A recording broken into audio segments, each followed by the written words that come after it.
Hi guys, welcome to a new video. So today we'll take a look on another 1v1 rank game in the Scouring, and this time we are playing with the orcs on the 2-player map. So let's just resume it. My opponent is playing in the bottom right corner with humans and the teal color, and it is opponent called Vezu. In this game you will see how the newest meta looks like usually, because there was lots of new patches and like small adjustments. It wasn't as many changes, but it was released in like 3 different small patches, and the last one that was done right before we played this game was that they adjusted the archer shooting mechanic, let's say. What people used to do is that you basically move with your archers, then you attack move, you move again, attack move, and this way you are able to increase your attack speed a little bit. And supposedly in the last small patch they fixed this, so you still get the same value if you just stand or if you just constantly move and attack move. Of course you still want to do that for kiting, but if you are just shooting on something, you should get the same value right now. So this is a small nerf for archers. We can call it a nerf, we can call it a fix, but the point is that they will be a little bit weaker now. Also with some small other adjustments. I think that warriors are now getting stronger and stronger, and they were already before quite viable in certain situations, but this time in this game you will see how nice timing push with warriors can look like. Of course it doesn't really matter if you play warriors or swordsman.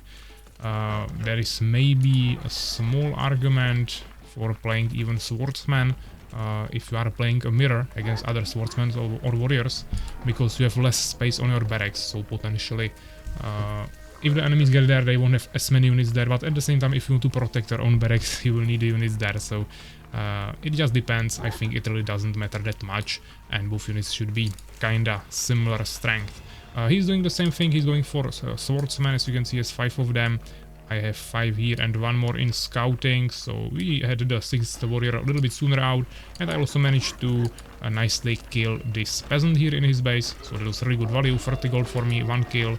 He was also AFK here for a second with his swordsman, and here I managed to nicely block him there, and I got many hits on his swordsman before he was able to surround me with more swordsmen, and then I will just escape. So I gained lots of experience. It's not level 2 yet, but I will get it soon, and I also killed the peasant there while damaging his swordsman. So really good value, we haven't lost anything, and at the same time I already accumulated enough warriors at home to now tackle this wolf's camp, which he wanted to destroy even sooner, but thanks to my harassment I managed to delay it for him, so now we'll kill the camp at the exact same time. Plus I have the small advantage of what I managed to do in his economy. So this was a really good start. I'm playing on just 1 barracks and no lumber mill. Now making the 3rd farm. He's playing only on 2 farms now, and he made the lumber mill, or sawmill in his case, which is also viable. This increases your wood gathering speed a little bit, and you definitely want to get the sawmill if you go tier 2, which you need to do against archers. But the thing is that, as I said, this strategy is quite strong now, so you won't meet archers every game. You will still meet them here and there, but you will also meet the strategy of warriors or swordsmen quite often, or even some other strategies.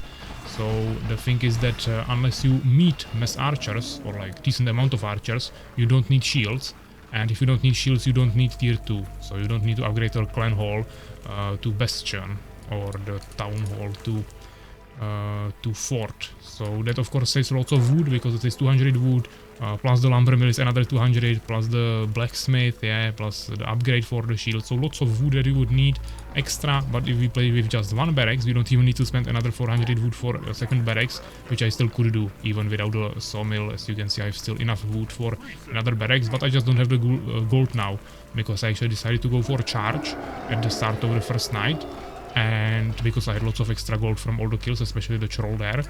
And I also decided to buy some potions. Yeah, you don't necessarily need to build 2nd barracks. If you constantly produce warriors in 1, you can still see that sometimes I still have gaps there, and you also want to of course constantly produce workers. And then if you have some extra gold you can just pump it into potions, because once you gain some levels, which you always should get if you are playing neutral enemies, then it's actually more valuable to give potions to the level 2 warriors or swordsmen than it is to produce more of them. so that is why we are not even spending the extra resources on the barracks, so we can have more units. For the resources we don't spend on the barracks, we don't need to put as many workers on wood, so we can gather even more gold, and at the same time we get the potions there, which are actually more valuable. So once again, this is a strategy that we are doing in the mirror. If you fight archers, you of course need the shields, so you will go tier 2, you will build the lumber mill, and you will also make this blacksmith and go for the shields. You can also try to push the archers early on.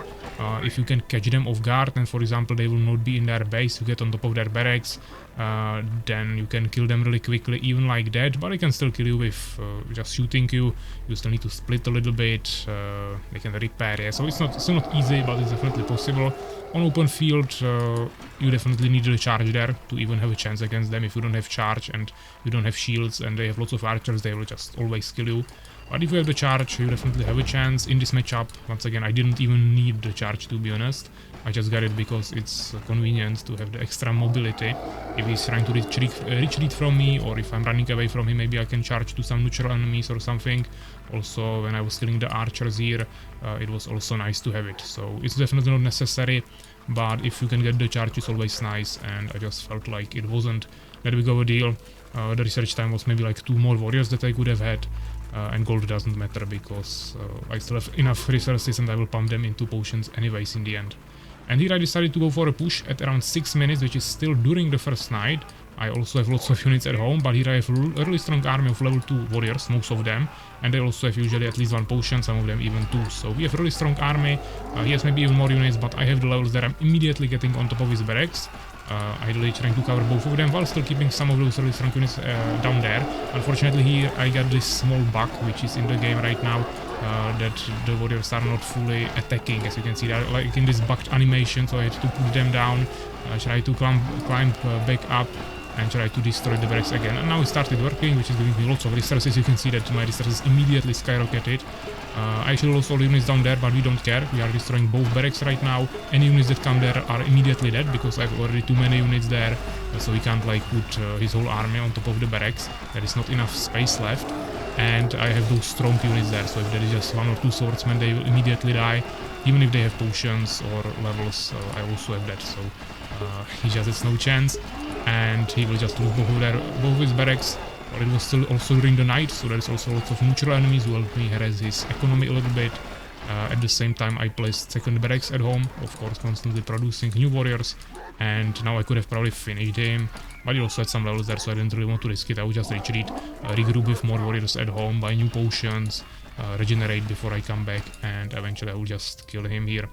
But yeah, he surrendered, and at the very start of the second day, even before 8 minutes, we were able to finish this game, and I still have like, how many? 1, 2, 3, 4, 5, 6 warriors here, another at least 5 here, so it's 11 at home, 12 here, and another 5 in attack. So we had still like 17 warriors, lots of good levels here. We had 3,500 gold. He was...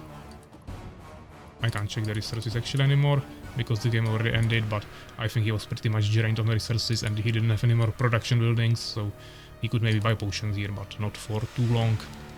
But yeah, let's check the results. Definitely quite quick game, but you can try this. Of course, it will work on any map. This is a small map, just one spot where the enemy can be, so it's a little bit easier. But on the 4-player map, you will also definitely find him pretty quickly. The 6-player map can be a little bit more challenging, but as you saw, we sent 1 scout in the beginning.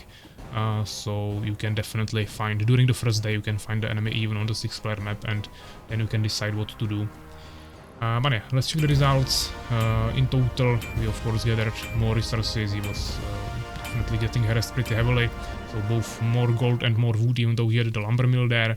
To be honest, it doesn't usually even result in much more wood. You just usually don't put as many workers on the wood, so you can have a little bit more gold, but I don't know, the lumber mill is really not... I mean, it's totally useless almost in this matchup when we have warriors against swordsmen. Against archers, I can see it working because you need that extra wood for all those other things. But you can even try to not even go for the shields and just have way more units. But I haven't tested that much, so I can't recommend it yet. In terms of units shrine, we had only 10 more, so not as many, but yeah, we had those potions everywhere, so definitely all of these resources were used pretty well, plus lots of extra resources from all the kills, and destroying the barracks, you get a ton of resources from that as well. That's totally broken. In terms of kills, it was 15 to 10, but he actually lost another 7 units to neutrals, while we lost nothing to neutrals, so that was really good to attack during the night there. He also had one more building, which was the sawmill there, and we both had the same amount of neutral kills, so no extra resources for anyone there. But yeah, I think pretty interesting game. Hope you enjoyed it, maybe learned something, and I will see you in the next one. So take care, guys.